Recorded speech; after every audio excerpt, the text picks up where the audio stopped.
Hello बच्चों, so the question is which reference electrode is used to measure the electrode potential of other electrodes। तो हमसे ये पूछा जा रहा है बच्चों कि ऐसी कौन सी इलेक्ट्रोड है जो कि हमें हेल्प करती है बाकी इलेक्ट्रोड्स के इलेक्ट्रोड पोटेंशियल को कैलकुलेट करने के लिए। तो बच्चों इस क्वेश्चन का बहुत सीधा सा आंसर है, वो होती है हमारी SHE, जिसका फुल फॉर्म होता है स्टैंडर्ड हाइड्रोजन इलेक्ट्रोड।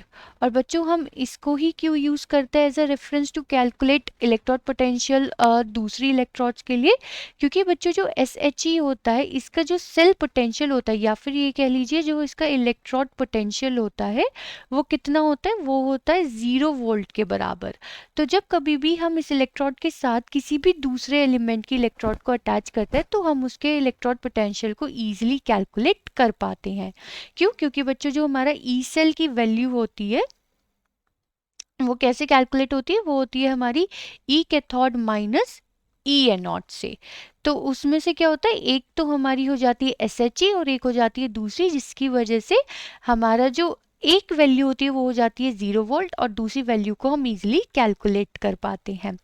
क्योंकि बच्चों अगर मैं आपको यहाँ पर रिएक्शन भी दिखा दूँ तो जो हमारी हाइड्रोजन आयन है अगर इसने इलेक्ट्रॉन गेन करा तो ये कन्वर्ट हो जाती है हाइड्रोजन गैस में और इसकी जो ई नॉट वैल्यू होती है वो होती है 0.00 वोल्ट।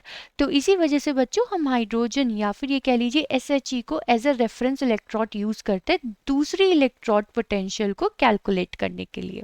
तो आई होप बच्चों आपको इस क्वेश्चन का आंसर मिल गया होगा। Thank you.